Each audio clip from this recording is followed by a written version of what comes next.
Okay, today we are going to look at systems theory. And today there are 4 different family models, and we're going to sort of look at these. They all have the same goal, but they differ in the way that they achieve the goals. So they're called Mental Research Institute, Strategic Therapy, Milan Systems School, Solution Focused Therapy. Now, these family models, they all have the same goal, and they're just differing in the way they achieve them. So what we're going to do is we're just going to kind of take some similarities out of these different models, and we're going to apply them to the challenges that you're facing with your congregation. The challenges specifically that you mentioned were from the feedback that you received from the congregation over your 3-phase plan that you had introduced to the church on Easter Sunday. And the 3-phase plan was you decided to have, because of your church was growing and had doubled, you decided to have 2 church services and try a flip-flop plan. You said you would then try to fundraise to build a new building, and when you reached 50% of that goal, you would go into the third phase, which would be to construct a building in order to house 500 members.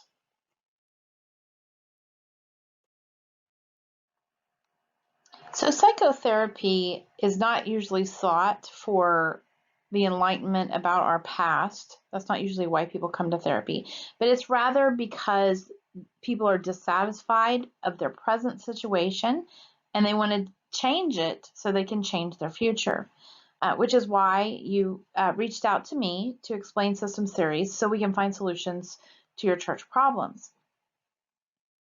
So in describing systems theory, we understand that everything is a system. Your church is a system. Our bodies are a system. Businesses are systems. And so systems also work with other systems. So everything is kind of interconnected. Systems theory even defines the therapist as part of the therapy versus a therapist standing back and observing, the problem. The therapist is part of the solution. So when we look at systems theory, we don't break down problems and just look at one problem.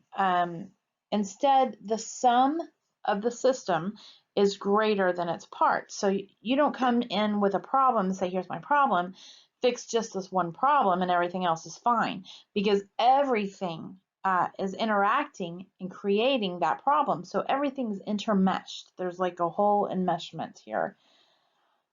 So even though every part in the system is still distinct, it is not separate because it's all one part, one system. And so that's kind of the idea of systems theory. For humans, emotions are the center of their existence, and we make meanings of every interaction of everything, literally. And we have filters, and we have ways in our brain that we file things away. We have categories that we store things when we run into different situations. And so we sort of frame our world with the way that we understand it through filters that we understand. And our future is influenced, but not determined by the past. And this systems theory is different from past therapy because past therapy would look at, well, everything that's happening to you today was something that happened to you when you were a child or from your past. And so to understand it and have enlightenment about why you're experiencing these things, we go to the past. But we're not just looking for enlightenment or understanding of why things are happening. We want these things changed. And so that change really defines systems theory. So problems that happen to us arise out of emergence. They just sort of appear, and it's like, how did this problem get here? And it is happening through different interactions or bringing out different situations. So systems theory is more solution-based and action-oriented than past therapeutic models. The idea behind systems theory is that we're going to change our filter, our frame of reference. Um, and so the actions that we take will not be from the old frame of reference, but rather with a new frame of reference. So even though it may not make sense because we're trying to look at this from a whole different view, the actions that we take may not make sense with a new frame of reference. So because everything is connected, it's holistic, systems are interacting not as individual parts, but as systems. The emphasis is on interactions between parts and other systems. It's not looking at an individual only. It is looking at relations and not individual people. It's the relationships that all these people encounter with all these people and with other systems. So we're looking at synergy. The whole system is greater than the sum of its parts. So your congregation and these different elders and people in there, they are not the problem. We're looking at the whole church as a system and not picking out parts, but coming up with a solution for the whole. So you can see here, the quote on the slide says, knowledge is of no value unless you put it into practice, right? Faith without works is dead. So let's take a minute and we're just going to kind of compare systems theory models to traditional therapy approaches to see it from a practical view. Because sometimes trying to understand systems theory or cybernetics, which is the root of it, it gets a little bit convoluted and people get a little confused. So let's just look at some practical application and compare it to past therapy models. So you can see the difference between the way systems theory operates versus traditional models. So like first of all, in systems theory, they focus on solving one problem that changes the future. So like for example, if your problem is that your clients are experiencing anxiety. In your case, your members are experiencing anxiety.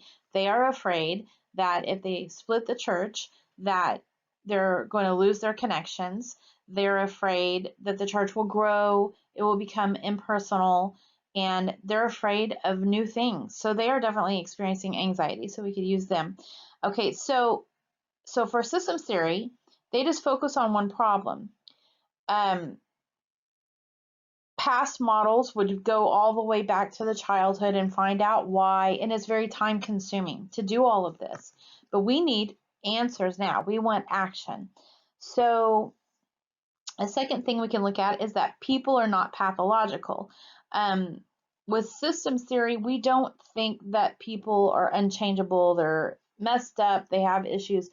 With past models, they diagnose with criteria and kind of get people in this stuck situation and give them diagnosis, and then they're kind of stuck in that frame of reference.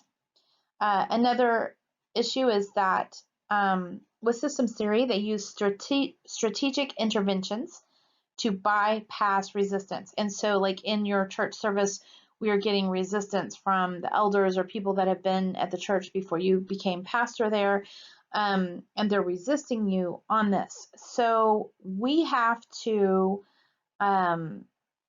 use strategic interventions to bypass this resistance. Versus past therapeutical models may keep doing more of the same. For example, if I were your therapist, I would teach you ways to minimize the negative effects, but it would leave you in a state of anxiety, just better able to handle it. So the way that it used to be handled, maybe try to calm the members down and tell them not to be so afraid and this kind of thing, but it still isn't dealing with the main issue. systems theory also downplays the importance of intrapsychic process. So it's like we're going to not go through all of the mess that got us here. Let's just deal with the issue at hand. Whereas before, there would be long-term psychotherapy. It would take a long time to walk through your past up to your present.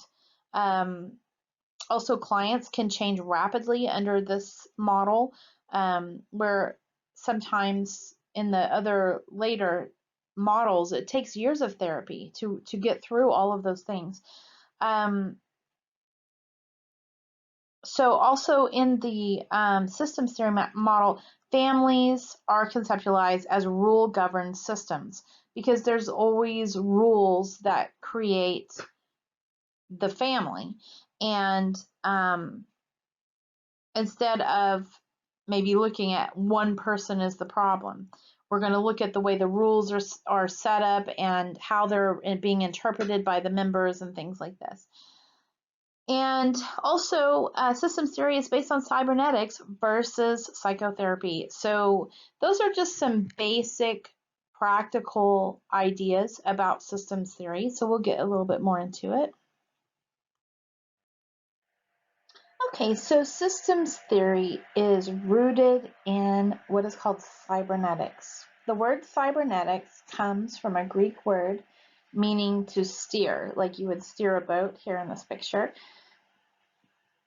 So a boat generally has a goal destination, but on the way to the destination, it has to adjust to all the different input from the waves and the wind that may try to pull it off track from that goal. So kind of in your situation, it's the pastor's job to steer the church, which is like the boat. So we're trying to get to the goal, which is we're trying to expand the church to make room for church growth. So cybernetics is actually the interaction between humans and machines, or systems, you could say. A machine operates as a system, and this system can be mechanical, biological, cognitive, or even physical. The operation of the machine deals with how information is processed. Then there are feedback loops from that processing. After we take the information in, we process it, and then it gets fed back. It's a feedback loop. And then behavior is exhibited because of this interaction. And then it goes again because of the behavior that's exhibited. Then we have another interaction happen. So just an example of some of these interactions. So say, for example,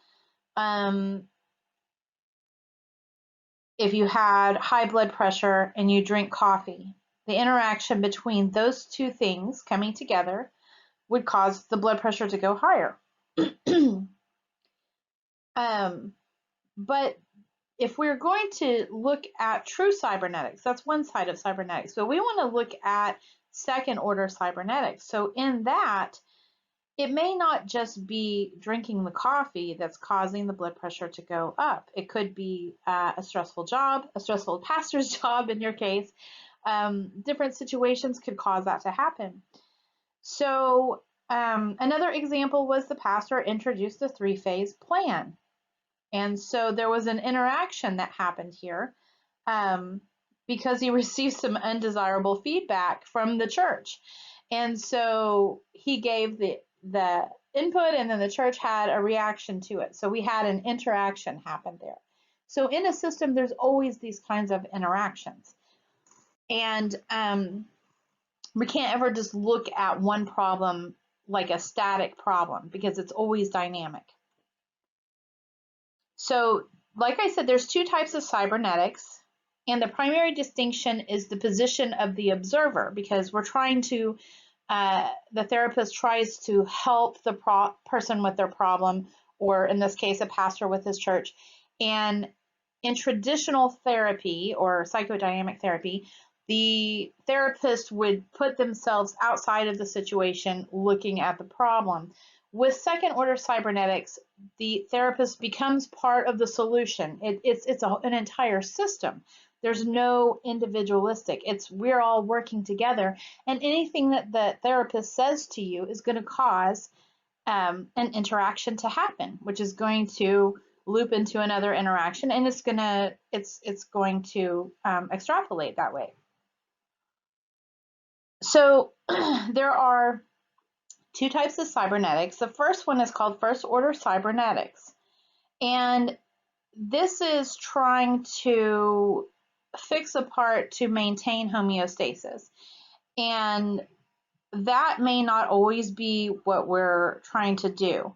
Second order cybernetics is the right way. This is more what we're after, and we are trying to fix the system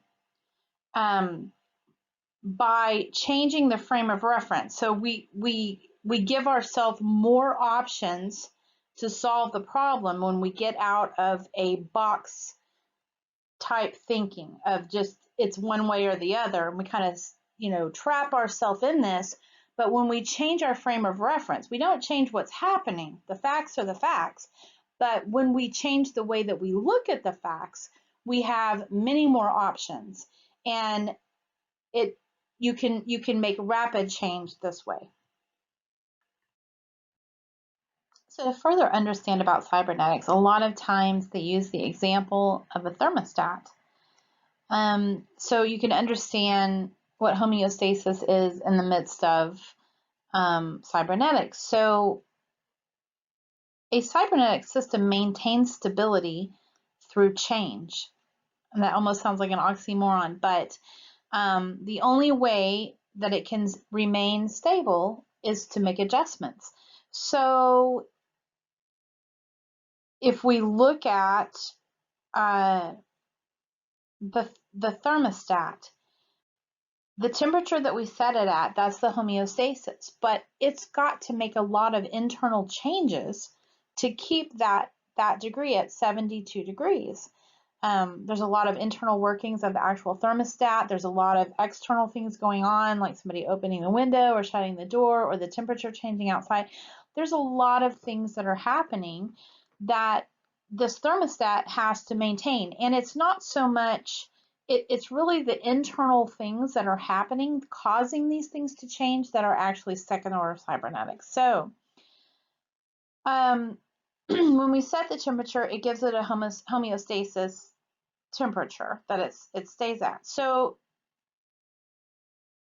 we kind of have this going on.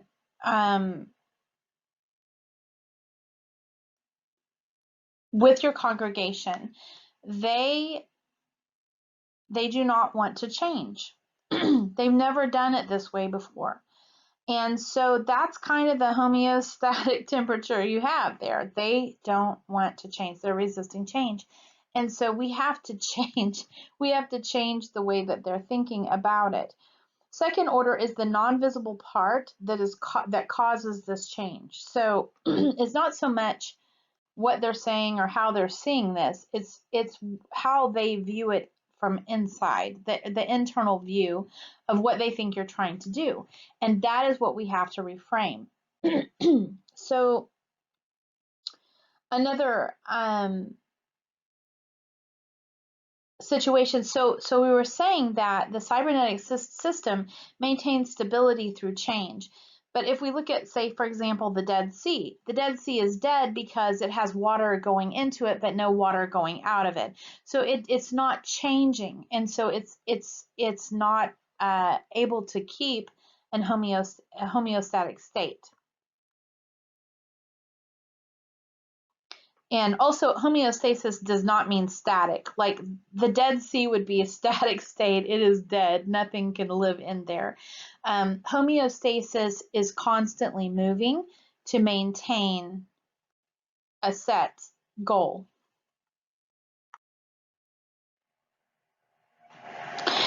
So let's take a look at first order cybernetic problems.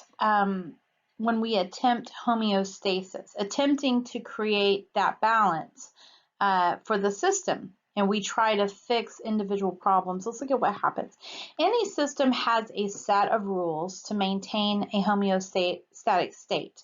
So homeostasis is not really static when we deal with systems theory or cybernetics. It's not a static state. We're not trying to get, because we're always moving. Things are in constant motion. Instead, it's dynamic, always trying to maintain a balance. So we are living organisms. We're not just machines. We are alive and we're organic. So we're moving all the time. When the state is unbalanced because a part is not acting right, then problems arise. So, for example, of homeostasis, our physical body holds a temperature at 98.6. So if we begin to get a fever, then all kinds of things happen within the system to bring that fever down. And so that's kind of an example of trying to maintain that homeostatic state. But fixing only one problem is first order. So like, for example, if we're running a fever, then we try to fix that. Let's take a Tylenol. And so that brings the fever down. But having a fever and getting rid of the fever through a Tylenol seems like we solved the problem of having a fever, but we didn't. We only solved a symptom, but not the problem. The problem is, why do we have the fever? Maybe we have the flu. Maybe we have COVID-19. Maybe there's something wrong with our body. Why are we having a fever? Is our immune system low? I mean, it could be a variety of things. So another example, if you had cancer and you went to the doctor and they cut the cancer out, if you don't change your lifestyle, what you eat, how you sleep, maybe the air you breathe, there's many factors that could go into this.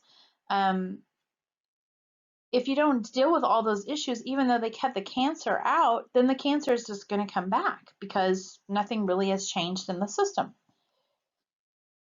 So the solution isn't to cut out the problem, or it's not to punish the one person that's acting out in the family, or these kind of things. We need to look at all the factors. What caused this to happen? And fixing why it failed in the first place is more than just one interaction that happened. What actually caused the problem? All these interactions. You know, you hear the saying, an ounce of prevention is worth a pound of cure. It's like we have to realize that things don't just happen. It is the result of many interactions that cause that. So in this video clip from the movie Mind Walk, it is there's a part in there that is describing about Descartes, where he sort of figured out that the human body is like a machine. So if one part of the human body is not working properly, the entire body doesn't work. And so this theory was is kind of a mechanistic view, and it was sort of applied to every living creature, every non-living creature, every system thing, that we all have all these little parts, and we just need to fix one part. If the clock breaks, then we fix the one part, and then it's working again. And this may work in certain circumstances. However, if this clock is made up of many smaller parts, and it's broken, and we fix only the one part to fix it, then we have an issue, because we may have fixed it temporarily by fixing the one part, but we need to look at all of the interactions that happened that caused the part to break. Otherwise, it will just be a matter of time before that part or another part breaks again. So first order cybernetics may look at fixing one part, but second order is looking at, let's look at what caused it. So in looking at that viewpoint, you cannot just say this one person in the congregation or this one part of the system is the problem. That's the part that's broken. It's hard to say that that is it, because we're looking at an entire system with second order cybernetics or systems theory. It's the entire system and all of the interactions, both internally and externally, that are going on that are creating changes in this system. And we're trying to maintain a homeostasis pattern here with all these changes. So this mechanistic view is not a permanent solution. So here's some examples just to kind of make it a little more realistic for today. Okay, so let's say, for example, your car is not working. The car light comes on. There's a light showing something's wrong with your car. Well, the problem that what we say is the problem is that there's a light on my car saying something's wrong with my car. Well, if we just took a pair of scissors and cut that cable, the light would go out. So in a way, we solved the problem. So there's no more light coming on in my car showing me that there's a problem. However, obviously, it didn't fix the problem, why the light came on. But we fixed the one problem. We fixed one part of the problem, but we can't just fix one part. The light coming on is only one part of that problem. There's other issues going on with the car to cause the light to come on. And that's looking at it from a second cybernetics standpoint.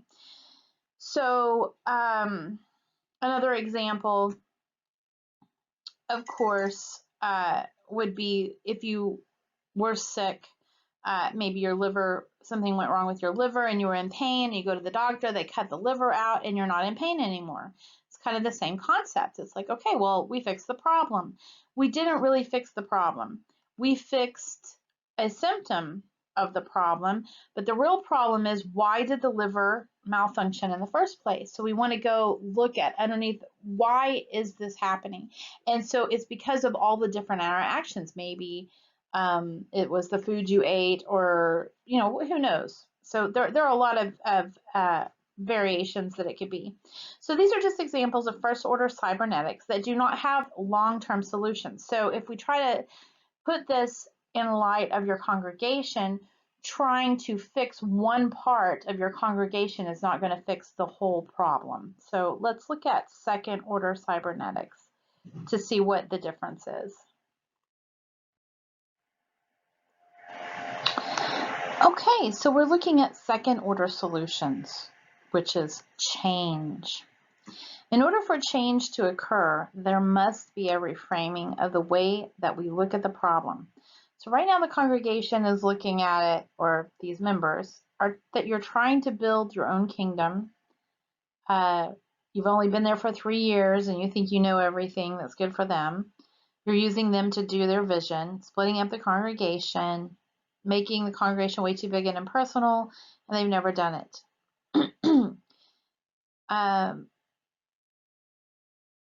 So what needs to happen is they need to change instead of staying in their homeostatic comfort zone. And this is a static one. So we need to reframe their way of viewing the pastor. They need to have empathy, because the pastor, from what you explained, Reverend Gray, you were shocked to find out that they felt these ways. And in the case with many pastors, the church growth seemed to be an endorsement of your ministry. You want everyone to get along. You had thought that the significant numerical growth over the past 3 years amounted to an endorsement of your ministry. And you would interpret this to mean that you had a mandate to pursue the agenda that you believe that God had given you. So what we need to do is we need to reframe the way that they see the problem, so that we can create a lasting change that will produce the external behaviors desired. Fixing the problem with second order, our perceptions need to be changed. So they have a filter. Overall, the church is feeling insecure and they feel like they're used or pushed aside. And so some of these are some of the issues that maybe need to be looked at or dealt with. The congregants have to change the way that they perceive the pastor and his vision. So this is causing pain. So pain is a great motivator for change. The vision that you have is not the problem, but it's rather their perception of the vision. And even more, their remedies for making it worse by, trying to write up a petition and all those things. These are not going to help the situation. The other issue that I see here is in Bekvar's book, he describes whatever we see reflects or says much about us, as much about us as it does the object of our observations. So the congregants are pointing their finger at the pastor, saying all of these things. But Scripture does say, "Judge not, lest you be judged." The elders were doing what they accused the pastor of. They were trying to use the church to build what they thought was a kingdom that they thought they wanted to live in. They were also doing those things. So they were seeing that in the pastor. We can try to make changes. You can have meetings and do all this, but nothing's going to change, and things will just only get worse if we try to deal with the problem one at a time. The frame of reference does not allow thinking outside of the box. We have to be able to think outside of the box. The frame of reference that we have is the pastor wants to do these things and we don't want him to do these things.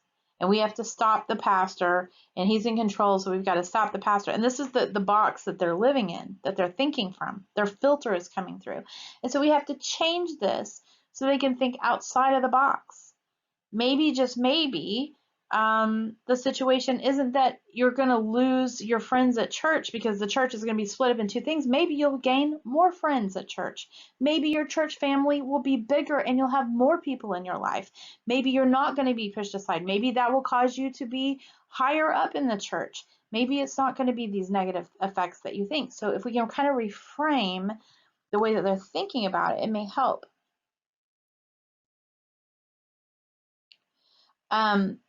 To reframe, you have to change the rules in the frame of reference to think outside the box. We can't really change the facts, but we can change the meaning of them. So to them, all of these things that you're doing are for your benefit. They're not benefiting at all. They're getting, the bad end of the stick, they think. So they need to see it's not that. They're getting the good end of the stick. You are doing this for them and for their benefit as well. For example, we have to change not the fact, but what it actually means. So that's what we're doing. So let's say somebody slapped you in the face, but if you say, "I didn't slap you, I high-fived your face. I didn't slap you." So some people may think, "Oh, well, you slapped me," but that's not really what you did. So if we really understand where a person is coming from, many times this allows us to reframe. And I think in this particular instance, they are thinking that you're doing this for yourself, but that's not necessarily the case. So maybe they need to see this in a different light. Or we could use some of the shock stuff. We could use some shocking statements, and the pastor could say, "Okay, well, we're growing, so maybe you're right. Maybe we don't need a new building," kind of use some sarcasm. In fact, maybe let's bring in some more chairs into the sanctuary so nothing matches. And when we're too full, then the new ladies can just sit on your husband's lap because there won't be any room for them to sit. And you could use some sort of shock value like that. Or maybe you could say, "Maybe you're right. Maybe I should leave. Maybe you don't want to grow and you want to stay in this state alone," which is kind of what they're fearing. So maybe we could use some shock value like that. But it's time to make a change. And so we need to get this thing reframed. So marriage and family therapists use one of the four models of system theories, or a combination of them. So it is for family, systems theory. But your church is also a family system. And we can use this theory to help make changes within the congregation and to get you where you need to be at a homeostasis that you want to set for your congregation. So the family unit is a system, or your church is a system. And the family system contains and consists of members of the family, interactions that go on between the members of the family, all of the dynamics with all of the systems outside the family. So for example, if you had a teenager and all their friends outside, so all of your members and then all of their family and their jobs and all the different types of social networks that they have that are also contributing to the way that their viewpoint is going. All these things change the family. So a family or a church is organic. It's not static. So I've heard this term that the church is an organism, not an organization. So we're not trying to set rules for an organization. We are dealing with a living organism here. There are interactions happening all throughout the congregation. And so now we've got a problem arising that's messing with the homeostasis. So we need to figure out how to fix this, and we're going to do it through reframing. So we have to change the way maybe that the rules are set or the way things are said. For example, in a regular family, if you have a 5-year-old child, you have pretty strict rules. But as they grow and they're like 16, 17 years old, you don't have the same strict rules that you had when they were 5, because you have to adjust to that family member growing up. So there's all these adjustments being made within the congregation as well. So we're dealing also with causality, and we're not dealing with A causes B causes C in a linear fashion, because there's all kinds of things happening all the time. We can't just, label things as, okay, this is what is happening because of this. We don't really know, because there's so many interactions going on. We have to take everything into account. And so your church is a family, and we're going to kind of look at it to solve these issues as if we're dealing with a family. So when we look at different interactions that happen within the system, you have two parts interacting. One thing we have to note is when one part changes, the other parts have to change. And we can be that change in whatever our situation is.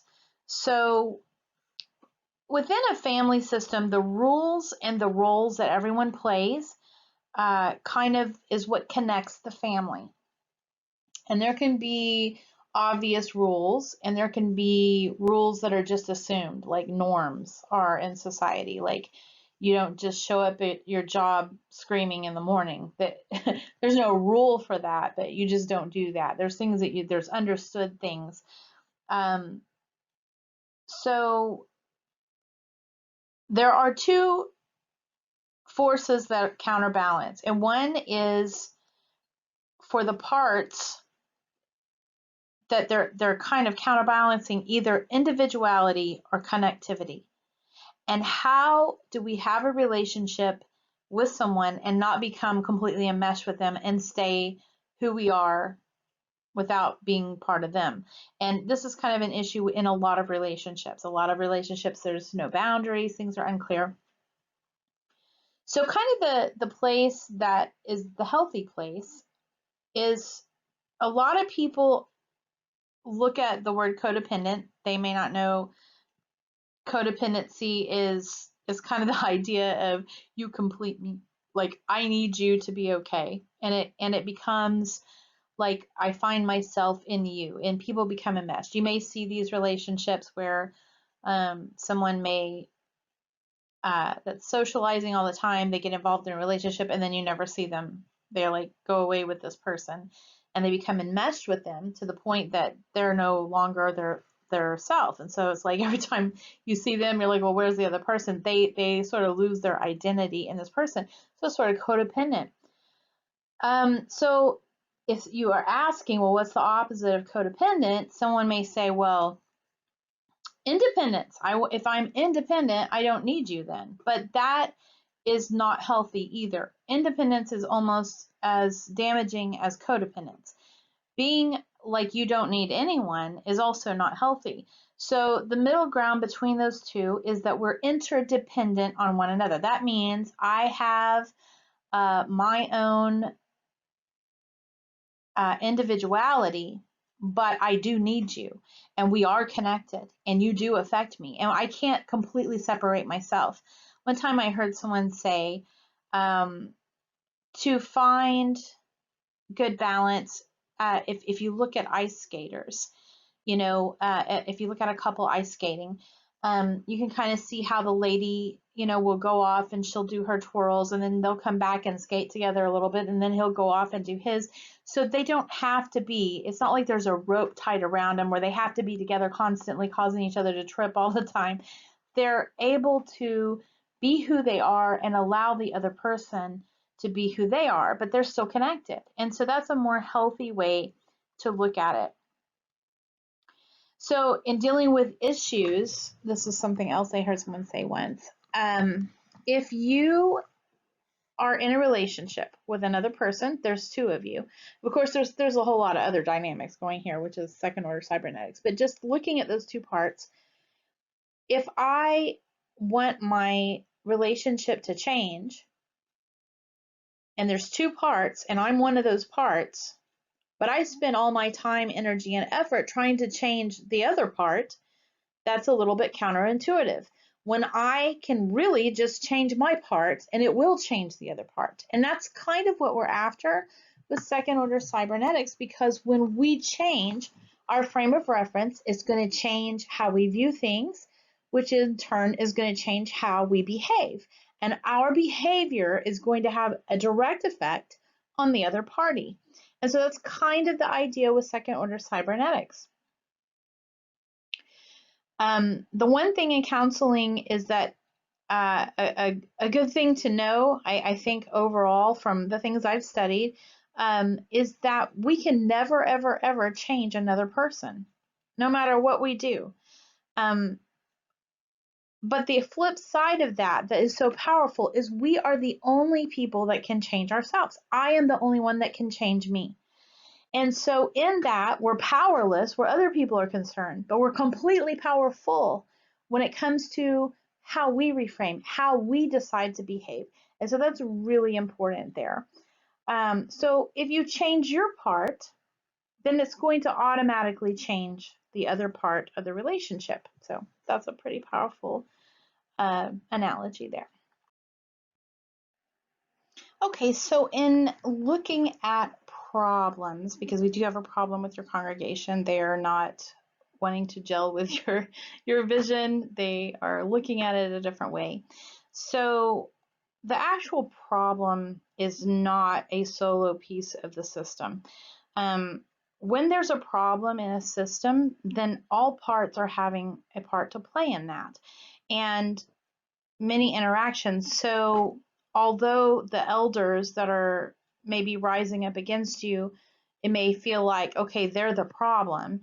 The entire system has a part to play in this. So we can't just say the teenage child is the issue, because there are other interactions that are causing these things. So we have to be open to all of those things. So we can't really separate church members and say this person is bad and the rest are all angels.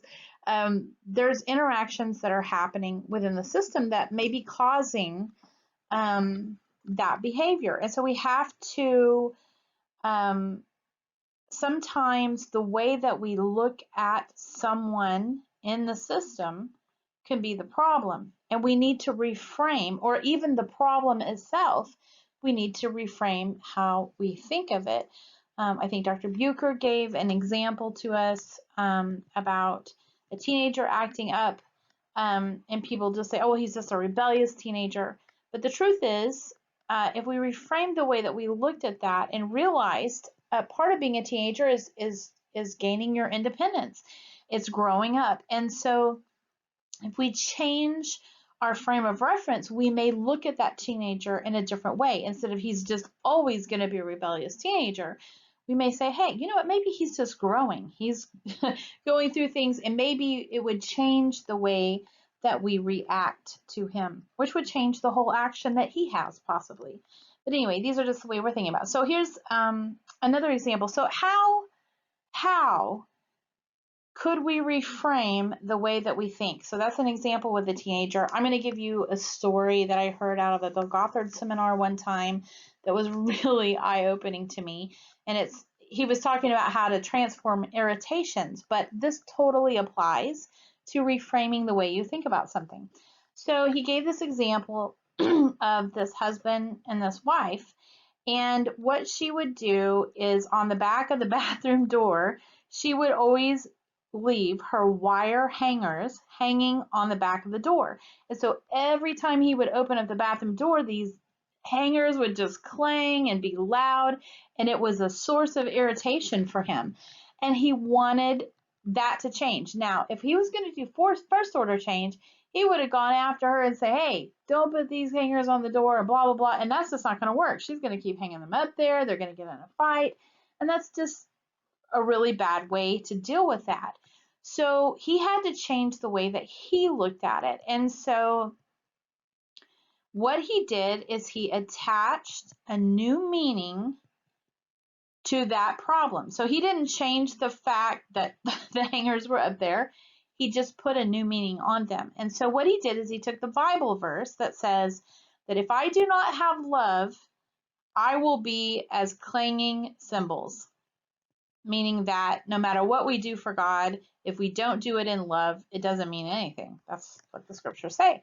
So he attached that scripture to that irritation. So then he opened the door and he would hear those clanging cymbals and he would think of it and it would remind him to walk in love.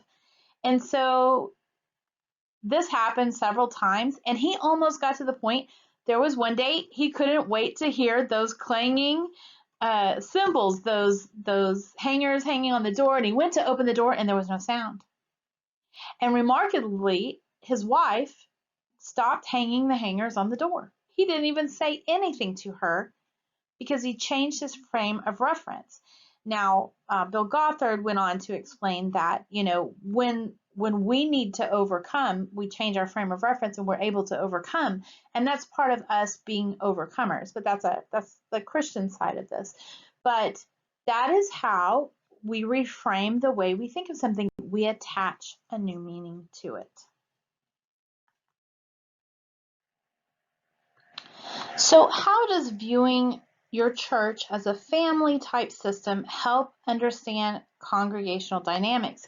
How is this going to work? So we understand that church is a system.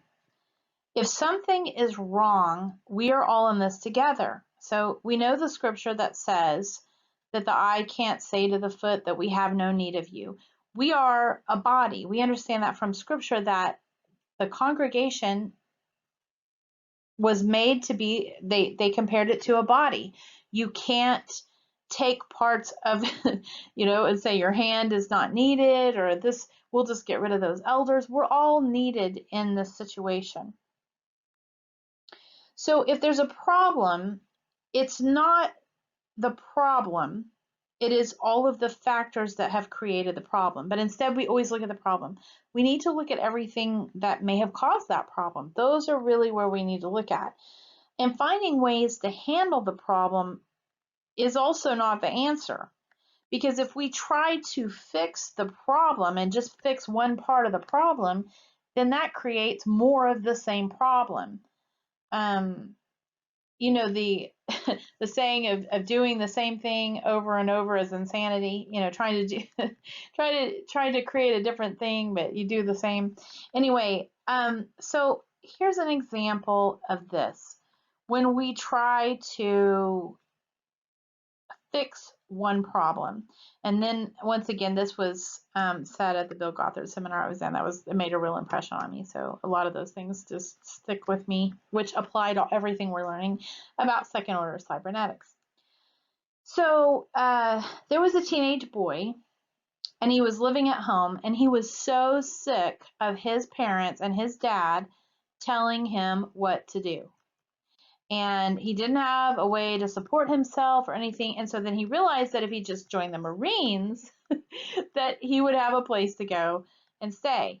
But little did he know, when he joined the Marines, they were going to tell him how to cut his hair, how to talk, everything. So he went from, what do they say, from the frying pan into the fire by the boy trying to fix that one problem. His dad telling him what to do. Now the Marines are telling him what to do.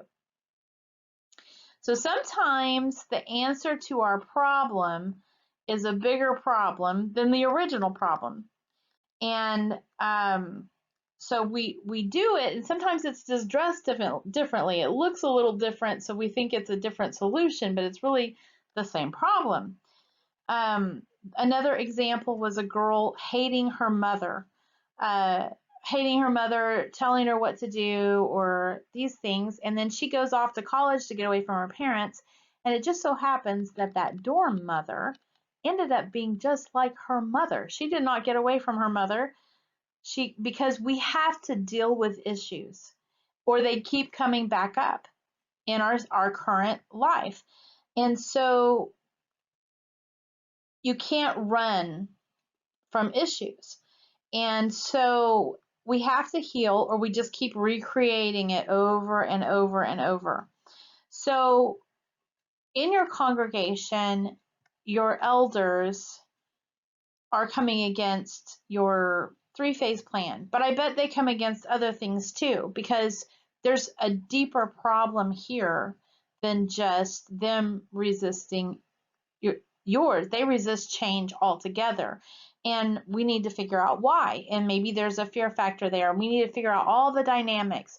Maybe they're feeling insecure in the congregation, and so we need to maybe look at that and help them reframe. Once we figure out where they're coming from, we can reframe that and give them a different way to look at it when we understand where they're coming from.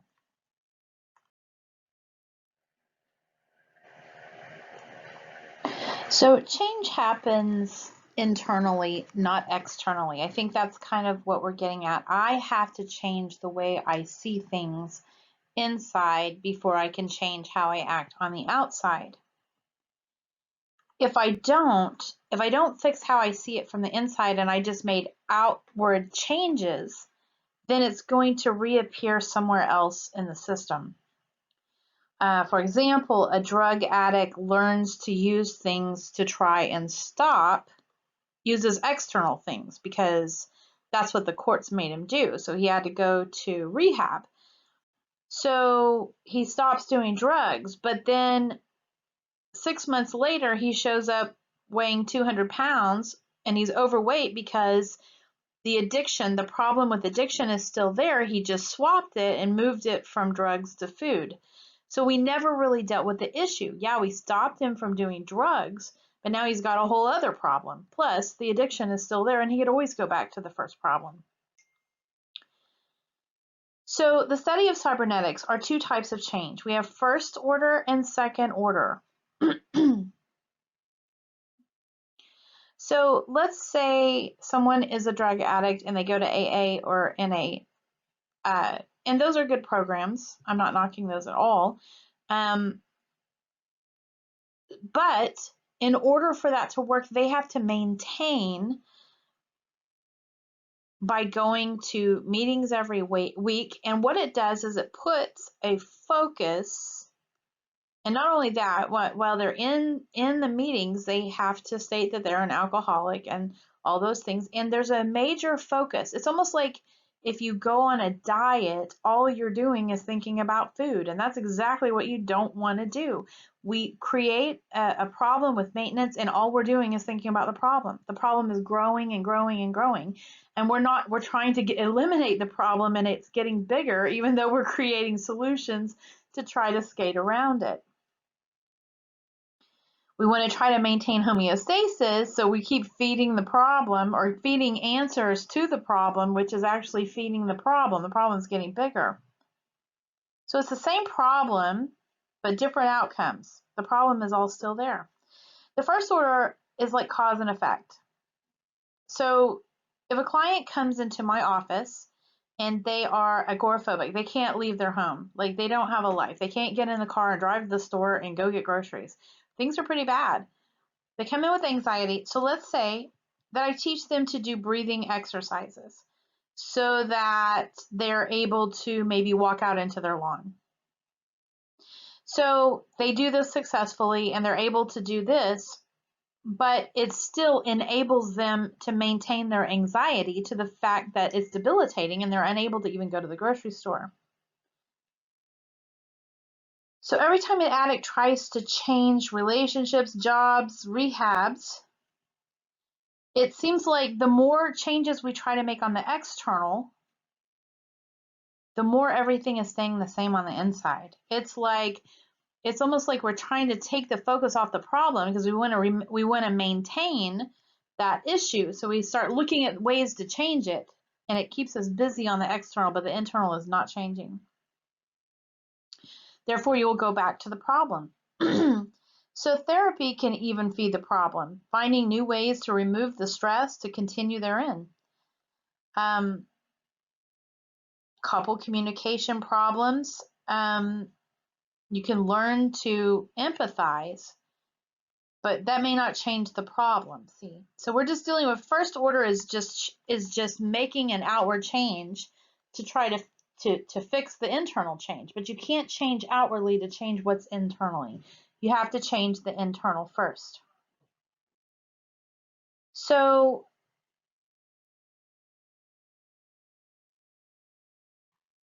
second order change is the way that you're actually living your life internally.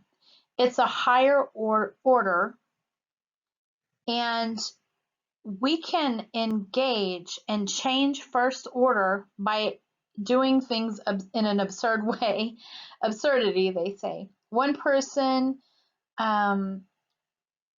maybe in the relationship, they're having communication problems, and one of the people in the couples gets sick, and that changes the whole dynamic, and then their problem is solved. It's like an absurd answer. Like, why would you ever say someone needs to get sick? Well, that actually solved the problem.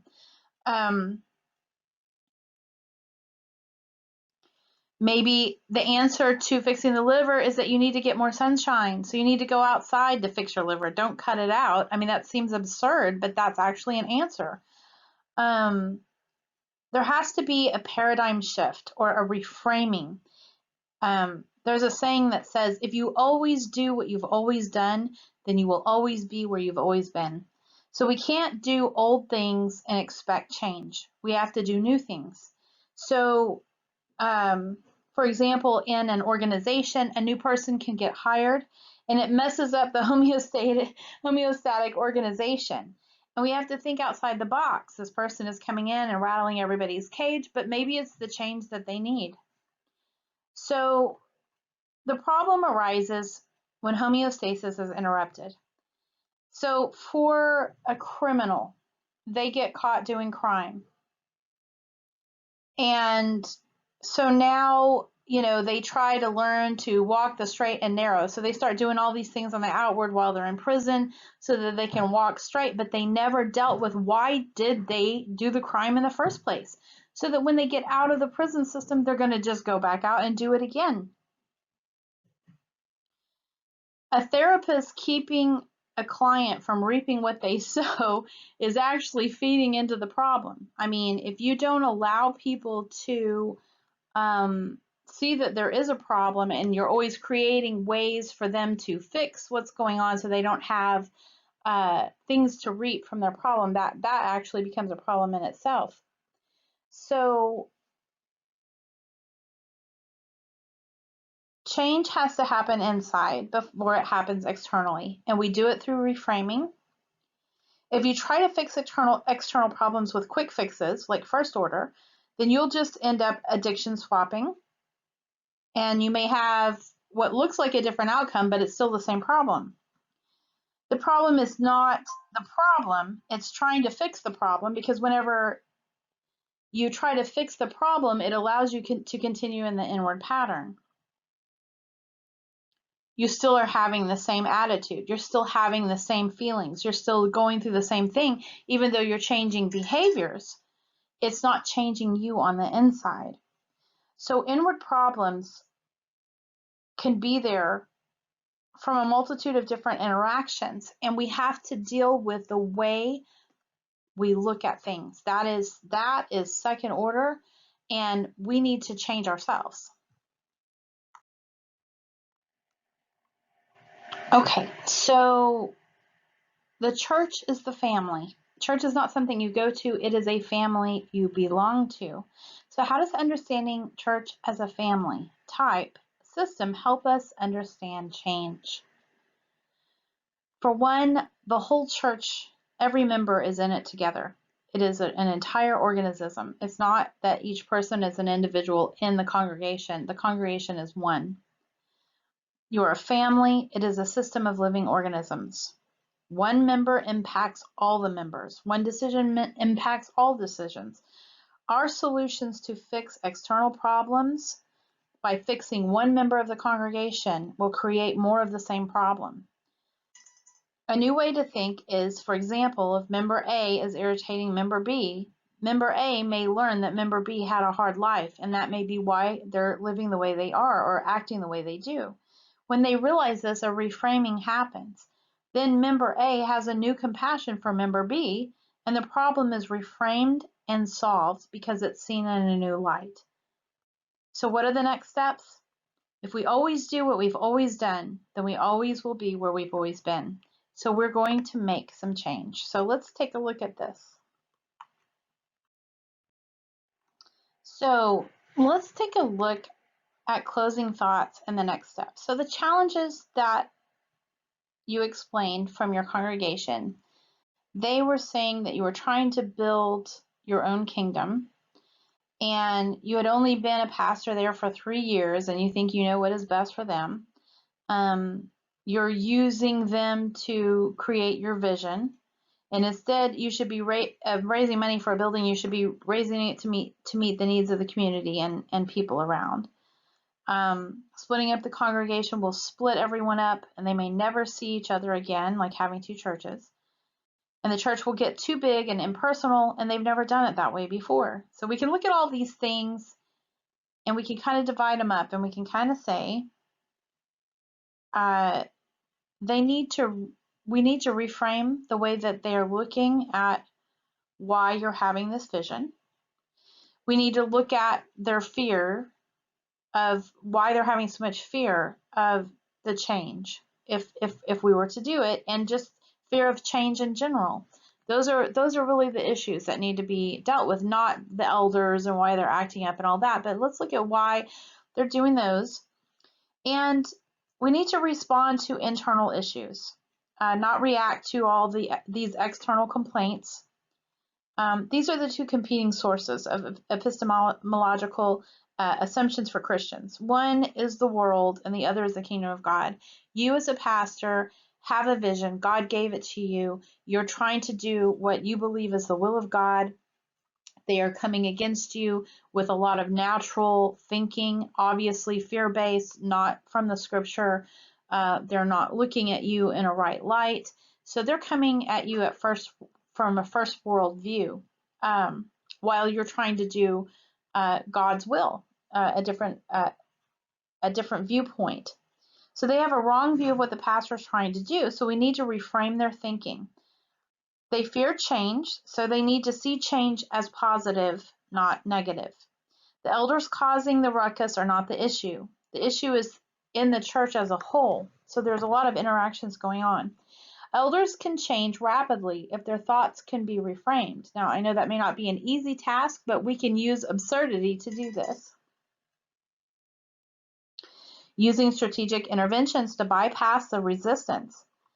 We can focus on the system problem, not the elder members being the problem. And it should be brief, and it shouldn't be long and drawn out meetings and bureaucratic steps and all of that. Focusing on the problem will make it bigger than it actually is. So what are we going to do? So here's some solution options from a first order viewpoint. So should you go ahead and ignore the division in the hope that they will eventually come around? Or should you take their concerns into consideration and reformulate your vision accordingly? Should you be more sensitive to timing and simply wait until there was unity within the congregation? Or should you back off altogether rather than risk a church split?